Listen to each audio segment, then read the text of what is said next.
안녕하십니까. 대단한 부동산 꼰대 김학주입니다. 자, 요즘 빌라 거래가 굉장히 활성화됐죠. 아파트 거래량을 넘어섰습니다. 특히 서울 같은 경우 또 빌라 가격도 굉장히 많이 뛰고 있고 굉장히 작은 돈으로 투자를 하는 빌라인데 불구하고 아파트보다 더 큰 수익을 낼 수 있다는 얘기를 많이 하고 있습니다. 어떤 부분 때문에 그러는지 하고 이 빌라를 알려고 그러면 여러분들이 재개발 시장을 알아야 됩니다. 그래서 이 재개발 시장이 앞으로 어떻게 흘러가는지, 자, 공공에서 아파트를 언제 얼만큼 공급을 하는지, 또는 민간에서도 아파트 공급을 많이 하겠다고 합니다. 그럼 민간 재개발은 어떻게 되는지, 공공 재개발과 민간 재개발 어느 걸 투자하는 게 좋은 건지, 특히 이제 우리 무주택자분들 사전 청약 있죠? 청약을 통해서 아파트를 받는 게 나은지, 아니면 포기하고 가점이 낮으니까 재개발을 통해서 아파트를 받는 게 나은지, 특히 집중해서 보셔야 될 게 우리 1주택자분들 지금 살고 있는 집에 만족하세요? 상급지로 갈아타고 싶지 않으세요? 이런 부분에서는 이 재개발을 통해서 상급지로 갈아타는 방법을 선택하신다고 한다면 집이 있으신 분들 같은 건 더 여유 있게 빌라를 통해서 아파트를 받을 수 있는 방법도 있습니다. 근데 이렇게 하는 방법이 과연 안전한지, 얼마만큼의 물량이 공급이 되고 어떤 지역을 투자할지에 대해서 저희 대단한 부동산 꼰대에서 계속 지속적으로 업그레이드 해드리고 있으니까 오늘 본 방송을 보시고 또 어제 올라간 거, 또 내일 올라갈 내용을 보신다고 한다면 어떤 지역에 어떻게 투자할지에 대한 개략적인 감이 잡힐 수가 있습니다. 자, 먼저 뉴스 살펴보도록 하겠습니다. 자, 첫 번째 기사입니다. 민간 재개발 끈 못 놓는데 공공개발 잘 될까라는 기사입니다.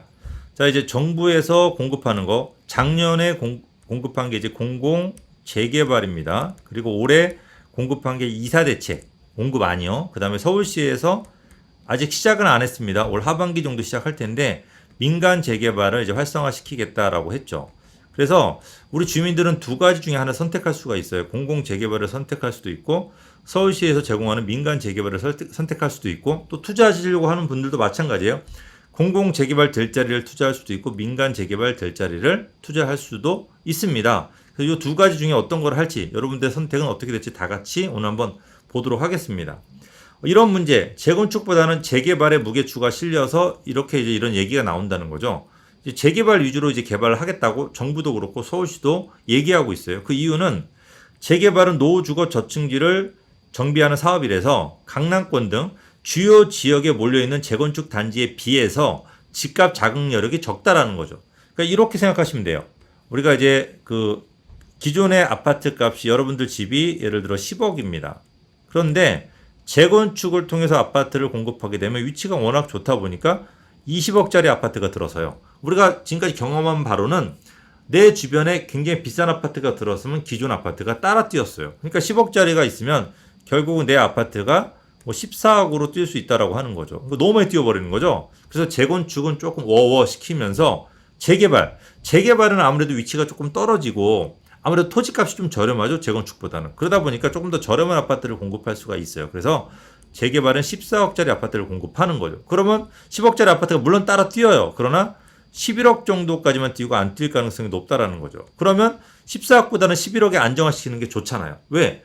어차피 앞으로 4, 5년간은 도심 내 집이 굉장히 부족해요. 근데 이걸 어떻게 막을 방법이 되게 너무 힘들단 말이에요. 그러니까 이렇게 재개발을 통해서 아파트 값을 뛰는 거를 이렇게 좀 적게 뛰게끔 다듬으면서 이제 가겠다고 하는 거죠. 그래서 이런 부분들 때문에 지금 재개발 위주로 집을 공급하겠다고 하는 내용입니다. 자, 이제 재개발 방식, 정부에서 하는 거는 공공 재개발, 공공 직접 시행 정비 사업, 그다음 도심 공공주택 복합서 이 세 가지가 있고, 서울시에서 하는 거는 민간 재개발입니다. 이름은 이제 공공 기획이라고 붙었지만 이거는 단지 빨리 하도록 도와주는 거고 말 그대로 순수한 그냥 민간 재개발입니다. 이렇게 나누어지는데, 자, 공공 재개발을 통해서 2만 5천 가구를 공급하겠다고 하고, 공공 직접 시행 방식을 통해서 5년 동안 약 9만 가구를 공급합니다. 그리고 도심 공공 통해서는 11만 가구를 공급을 하니까 총 22만 5천 가구를 공공에서 5년 동안 공급하고, 서울시에서는 매년 2만 5천을 공급한다고 하고 이걸 5년 동안 한다고 하니까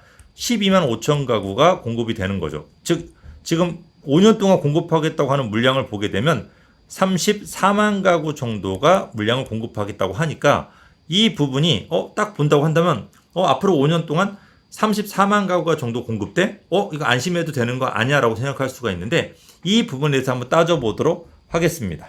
자, 아까 보셨다시피 정부에서 22만 5천, 서울시에서 12만 5천 해가지고 34만 가구를 공급하는데 이 기간이 지금이 아니고 빠르면 2026년부터 입주를 한다고 합니다. 2026년에 5년 동안 2031년까지 34만 가구 정도를 공급하겠다고 합니다. 여기서 이제 몇 가지 문제점이 있는 게 일단은 지금 당장 급한 건 2021년이에요. 즉 2021년부터 2026년까지 매년 주택이 부족해요. 이 서울시 같은 경우 부족한 게 아무리 적게 잡아도 새 아파트가 매년 2만 가구가 부족하고 거기다 곱하기 5년 하면은 매년 10만 가구의 집이 총 5년 동안 10만 가구 이상은 새 아파트가 무조건 부족한 거죠. 그리고 2026년에서 2031년까지 34만 가구 정도가 공급되면은 즉 5년 후에는 그러면 집값이 조금 안정화되겠네라고 생각할 수가 있는데 여기서 좀 약간 문제가 있어요. 첫 번째 문제가 뭐냐면 이게 여러분들 이 34만 가구가 온전히 그대로 공급된다고 생각을 하세요? 우리가 재개발이라고 한다면은 진행이 안 되는 게 태반이잖아요. 즉 아무리 생각을 하더라도 이 중에서 50%밖에 공급이 안 된다고 생각할 수 하는 분들도 굉장히 많다라는 거죠. 즉 실제로 공급되는 건 말은 34만이지만 실제로는 한 17만 가구 정도밖에 공급이 안 될 가능성도 굉장히 높다라는 거죠. 그런데 우리가 서울에 집이 450만 가구 정도가 있다라고 하자고요. 그러면 주택이라고 하는 거는 수명이라는 게 있어요. 40년에서 보통 50년 정도밖에 집을 못 써요. 그러면 50년 정도 지난 집은 새 집으로 바꿔줘야 되거든요. 즉 1년에 2% 정도는 새 집을 바꿔줘야 돼요. 그냥 나는 그냥 50년 돼도 살만한데 삶의 질이 굉장히 떨어져요. 그러니까 매년 9만 가구 정도는 새 아파트가 들어서야지, 새 집이 들어서야지 삶의 질이 그나마 유지가 되는 거죠. 그러면 5년 동안 9만이니까 5년 곱하면 45만이에요.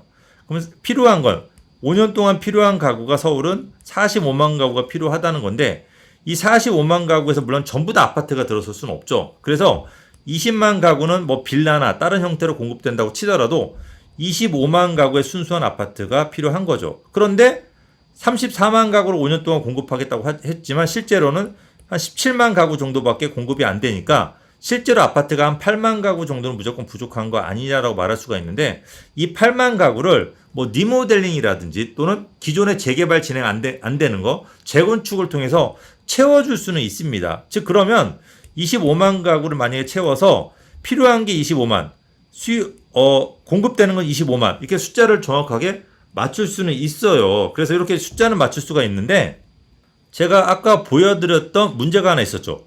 2021년부터 2026년까지 부족한 이 10만 가구. 이 10만 가구를 더한다고 한다면 결국 부족한 거는 10만 가구가 계속 서울은 부족한 상태로 갈 수밖에 없다라는 거죠. 이런 문제가 생긴다고 한다면 결국 이 10만 가구의 인구수는 새 집을 찾아가지고 왜냐면 이사를 안 가면 결국 50년 이상 된 집에서 살아야 돼요. 계속 10만 가구는. 그렇다고 한다면 이분들은 결국 여기 살까요? 안 살죠? 수도권으로 나갈 수밖에 없는 거죠. 결국은 우리가 신도시를 지금 많이 짓고 있는데 신도시 쪽으로 서울의 인구가 빠져나가면서 결국은 지역 간 불균형 문제가 생겨버려요. 서울의 인구는 계속 줄고 경기도 인구는 늘어나니까 이거를 갖다가 서울시도 원하지도 않고 정부에서도 이걸 원하지는 않아요. 그러니까 이런 부분들 때문에 결국 서울의 집은 어떻게 하든 이 35만이라고 하는 10년 동안, 5년 동안에 35만 이상이라고 하는 집을 공급하려고 노력을 할 거고 그러다 보면은 신규 재개발들을 계속 지정을 해가지고 개발을 활성화시킬 수밖에 없고 지금 소규모 재개발이라 하죠. 가로주택 정비사업 같은 신규 방식을 계속 만들어서 새로운 집이 빨리 공급되도록 서두를 수밖에 없다라는 겁니다. 그러니까 여러분들이 요 사실은 정확하게 기억을 하시고 현재 재개발이 35만 가구가 공급이 되니까 나 안심하고 있어도 되겠나라고 생각하셨다가는 큰 오산으로 생각할 수도 있고 지금 이 35만 또는 40만 가구를 갖다가 앞으로 5년 동안 2031년까지 공급해야 되는 이 상황에서는 새로운 여러분들이 투자 또 새로운 여러분 재테크 또는 상급지로 갈아탈 마음을 먹으신 분들은 이런 속에서 어떤 계획을 짜야지 여러분들이 재테크에 성공할 수가 있다는 것을 조금 기억하실 필요가 있을 것 같습니다. 자, 이제 개발 방식에도 조금 문제가 있을 수가 있는데 공공 재개발하고 이 민간 재개발 같은 경우는 거래는 지금 당장 거래는 됩니다. 얘는 이제 거래를 묵지 않았어요. 그런데 공공 직접 시행 방식과 도심 공공주택 복합 사업은 거래 자체가 안 됩니다. 이게 이제 2월 4일 이후에 거래되는 건 청산이라고 했는데 이거를 6월 28일로 미루긴 했어요. 그러니까 6월 28일까지는 거래를 할 수 있지만 이후에는 거래가 안 되는 거예요. 그러니까 민간 공공 재개발하고 민간 재개발은 그래도 조합 설립 이후에 이제 토지거래 허가로 묻겠다고 하니까 그 후에는 거래가 이제 규제는 되지만 어떻게든 틈새로 거래는 할 수가 있습니다. 그러나 공공 재개발은 아예 거래를 묻기 때문에 실제로 9만 가구, 11만 가구, 가장 많은 20만 가구를 공급하는 이 개발 자체가 조합원들의 거래를 묻게 되면은 이 방식 때문에 개발의 진행이 굉장히 더디거나 안 될 수가 있다라고 하는 걸 좀 기억하실 필요가 있어요. 그러니까 이게 굉장히 우리가 이렇게 이제 공공에서 민간 재개발이 안 될 정도로 공공에서 개발한다고 하는 거는 그 지역이 굉장히 영세하다는 얘기예요. 그럼 예를 들어 그 지역에 1억짜리 빌라를 갖고 있는 분이 공공 재개발이 된다고 해서 빌라 값이 4억으로 뛰었어요. 그러면 이분 같은 경우 추가 부담을 갖다가 여기다가 뭐 예를 들어 6억을 내야지 아파트를 준대요. 근데 이분은 아무리 뛰어도 6억을 줄 능력이 안 돼요. 왜? 6억 정도 내고 아파트를 들어갈 것 같으면 1억짜리 안 살았겠죠. 그러니까 이분은 그냥 4억에 팔고, 그죠? 왜냐면 동의율이나 이런 것도 낮출 거 아니에요. 왜?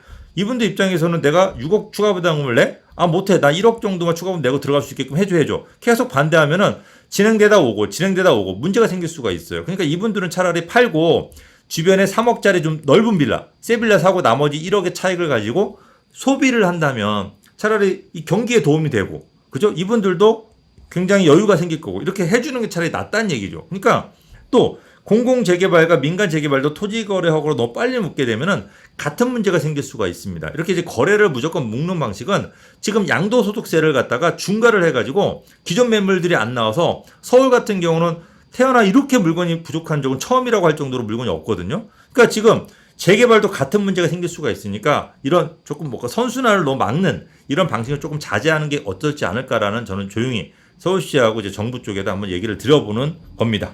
그래서 뉴스를 살펴보면 외면받는 공공 직접 시행, 그죠? 이거는 거래가 안 되니까 놓지 못하는 민간 재개발입니다. 그래서 공공 직접 시행은 처음부터 지금까지 줄곧 안개 속이다.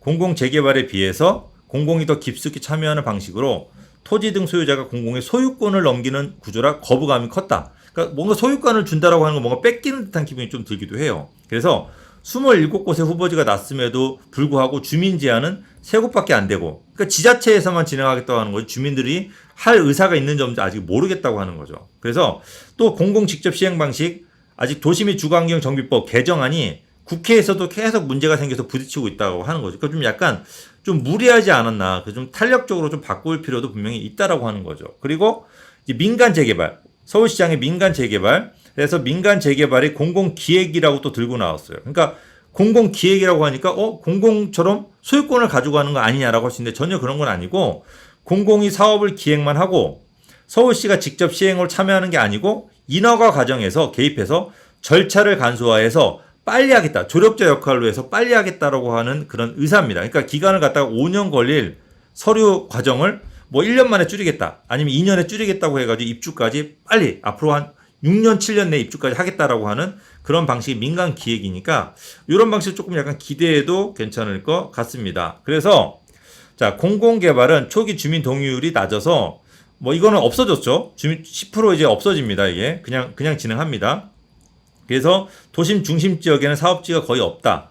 그래서 일단은 이 기사의 결론을 본다면 도심 안에서는 공공기획을 하고, 그러니까 공공기획, 그러니까 공공기획 민간 재개발입니다. 도심 안에서는 민간에서 그냥 하고, 도심을 벗어난 곳에서 공공주도 방식을 추진하는 식으로 양분될 것 같다라는 겁니다. 쉽게 얘기하면은 이게 서울이라고 한다면 이 중심부는 아무래도 민간 재개발은 혜택은 조금 적어요. 대신 거래가 자유롭고 주민들 자유를 맡겨놔요. 즉, 이 도심에서는 수익이 많이 나니까 굳이 혜택을 많이 안 줘도 진행만 빨리 하게 해주면 개발이 됩니다. 그러니까 여기서는 그냥 이건 민간에서 하고, 외곽 쪽은 분양성이라든지 사업성이 굉장히 낮아요. 그리고 저소득층이 많다 보니까 지원을 안 해주면 못할 수도 있어요. 그러니까 이런 것들은 이제 공공에서 주도하고 투트랙으로 간다고 한다면 서울의 물량이 어떻게 하든 지금 계획한 대로 그 계획한 물량마저 안 된다고 하면 굉장히 큰 문제가 생길 수가 있습니다. 그래서 그 계획한 물량이라도 순서대로 좀 진행이 빨리 잘 됐으면 합니다. 자, 그래서 저희가 이제 그 공공 이제 재개발에 대해서 한번 제가 살펴봤는데, 어쨌든 지금 당장 도심 내의 공급은 재개발을 통해서 공급할 수밖에 없고, 실제로 물량이 약 35만에서 앞으로 5년 동안 45만 가구 정도 공급할 수 있는 지역을 지정을 해야 됩니다. 그러니까 새롭게 신규 재개발들이 굉장히 약 400개 정도가 새로 신규로 지정이 돼서 개발이 진행이 돼야 되고, 여기에다 가로주택 정비사업까지 포함한다 그러면 약 450개에서 500개 정도가 지정돼서 진행될 가능성이 높은데, 여러분들이 이걸 단순하게 지켜만 보신다고 한다면 이렇게 아파트를 갖다가 저렴하게 원가가 12억 정도의 17억짜리 아파트를 공급하는 이 과정들이 앞으로 400군데 이상이 진행된다고 하는 겁니다. 그럼 여러분들이 이거를 단순하게 지켜만 보신다고 한다면 시장 참여자로서 나중에 17억이라고 하는 돈을 다 주고 사셔야 돼요. 그러니까 이런 과정들을 여러분들이 어떻게 하든 참여를 해야 될 필요는 저는 있다라고 생각을 합니다. 뭐 두 가지 방식으로 나눠 투자를 하시면 좋을 것 같은데, 일단은 무주택자분들 같은 경우는 뭐 청약을 노려보시는 거 괜찮습니다. 왜? 2026년 이후에는 신도시, 외곽이긴 하지만 경기도긴 하지만 신도시들의 물량이 많이 쏟아지기 시작하고, 2027년 정도 이후에는 이런 물량들이 좀 여유가 생길 수도 있어요. 그러면 내가 경쟁률이 3대1, 4대1, 5대1로 줄어들 수가 있으니까 세 군데에서 5군데를 넣으면 당첨이 될 수도 있거든요. 저렴하게 아파트를 받을 수가 있으니까 이런 부분 청약을 한번 노려보시는 건 저는 좋다고 생각하고, 자, 1주택자분들은 자, 이분들은 계속 같은 데서 살 수는 없잖아요. 어쨌든 상급지를 한번 노려보셔야 되잖아요. 그런데 이 상급지로 열심히 돈을 모아서 들어가기보다는 내가 지금 취득세가 조금 비싸긴 하지만 서울에서 내가 원하는 지역 재개발을 통해서, 재개발의 장점은 재건축하고 달리 적은 돈을 들여서, 물론 시간은 좀 많이 걸리지만 적은 돈을 들여서 기다리면은 좋은 지역의 아파트를 갖다 생각보다 되게 저렴하게 받을 수 있는 게 재개발의 장점이거든요. 그러니까 큰 물건, 큰 단독 말고 작은 빌라들을 통해서 여러분들이 한번 상급지에 한번 아파트를 노려보세요. 물론 시간은 오래 걸려요. 그렇지만 내가 지금 집은 있잖아요. 여기 살면서 재개발을 통해서 그쪽에 이건 당장 팔 건 아니니까 재개발을 통해서 그쪽에 상급지의 아파트를 저렴하게 받는다고 한다면 나중에 좋은 아파트를 받아서 이걸 팔고 추가 부담금을 내고 들어가면은 정말로 10억짜리 아파트에서 20억짜리 아파트로 아주 자연스럽게 갈아타는 기회가 될 수가 있습니다. 자, 이런 정보들, 이렇게 갈아탈 수 있는 타이밍이나 이런 정보들에 대해서는 저희가 앞으로 계속 업그레이드를 해드릴 테니까 여러분들이 저희 방송을 지속적으로 보세요. 그럼 제가 추가로 계속 해드릴게요. 자, 저희 방송을 이제 계속 보실 분들은 이제 구독 눌러주시고 밑에 알람 설정 같이 해주시고, 도움이 되셨다고 한다면 좋아요 버튼도 같이 눌러주십시오. 자, 저는 여기서 그만 물러가도록 하겠습니다.